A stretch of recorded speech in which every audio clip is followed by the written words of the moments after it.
Bardell. Mr Deputy Speaker, I will do my very best in the limited time I have to pay tribute and to sum up the many incredible and passionate speeches that we have heard today across the House.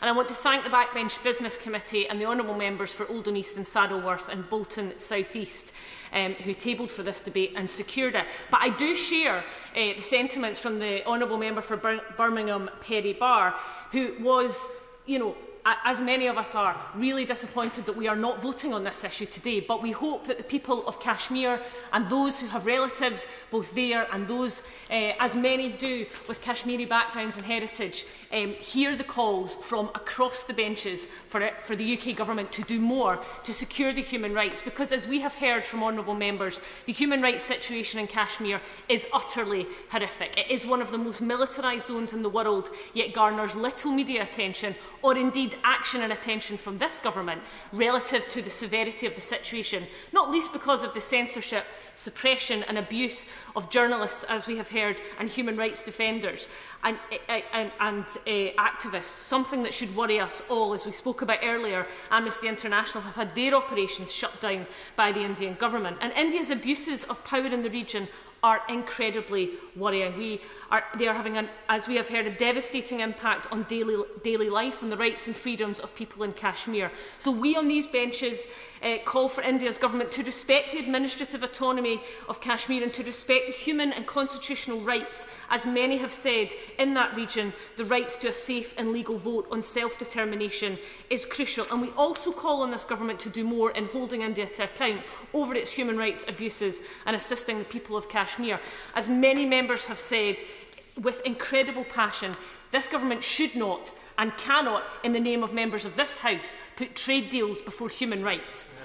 Now, the honourable member for Oldham East and Saddleworth spoke about the casual dismissing of the people of Kashmir during the partition of India and Pakistan in 1947, and many spoke about the legacy of Imperial Britain in this area and the duty and responsibility that this government and this House has to make sure that we do all we can to ensure the human rights of those in Kashmir. She highlighted how vital engagement with the people of any nation, but particularly Kashmir, is vital. The report by the UN, which found the routine human rights of Kashmiris was being violated, and the 2019 report that showed that not very much had sadly changed. The honourable member for Bolton South East, who I have a huge affection for and do a great amount of work with, spoke about, and we went on a trip together to Pakistan a number of years ago where these issues were discussed robustly.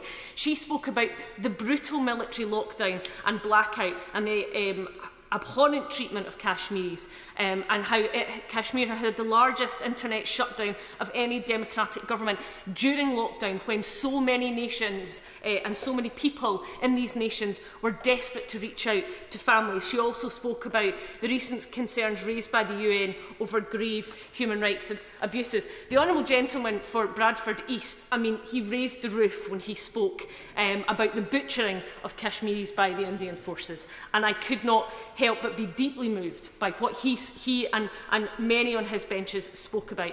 He spoke so passionately and powerfully on behalf of his people. He said that the right to basic human rights and the right to self-determination was never a bilateral issue and always an international issue. Mr Deputy Speaker, I couldn't agree more. He also robustly challenged the role of the United Nations, who he called on, as we do, to do so much more. And he spoke as a proud British Kashmiri that he and his people do not bow down to the demands, for the demands for human rights and self-determination. They demand those rights as they rightly should. The honourable gentleman for Wickham, who's a former Air Force officer, spoke about the potential use of cluster munitions by the Indian government, and that if this was the case, he considered that a crime against humanity. The honourable lady for Sheffield, Brightside and Hillsborough spoke of the profound impact of her Kashmiri constituents who could not contact family during the blackout. Many other members spoke about this as well. And the honourable lady for Birmingham Yardley, who always speaks so so passionately, spoke about where the women were and the precious little attention that she felt that they were getting in Kashmir. And many have spoken about the brutal human rights violations, particularly of women and girls, and the sexual violence that so often we see in conflicts. And the Honourable Member for Burnley spoke about the diplomatic influence that the UK has and why it should be used to help Kashmir. I couldn't agree with them more. It beggars belief that his government are not using more power and influence. And the Honourable Lady for Coventry South spoke in... I will give way. I thank the Honourable Member for giving way.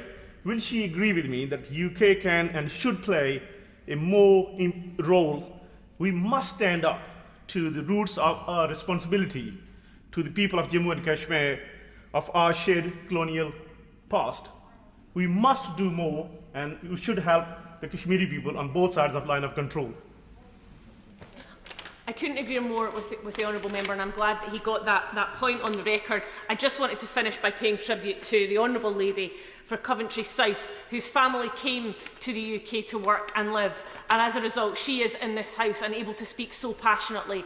Are we not at our best when we are agreeing and working together on these issues? And I know she will continue to champion those issues, but this government must listen to the members in this House, and it must do more to help the people of Kashmir, because human rights abuses, wherever they happen, should concern us all. And I hope that we hear something of substance from the Minister today, because there is clearly cross-party effort and feeling on this very important matter. Stephen Kinnock. Thank you, Mr Deputy Speaker. I'd like to congratulate the honourable members for Bolton South East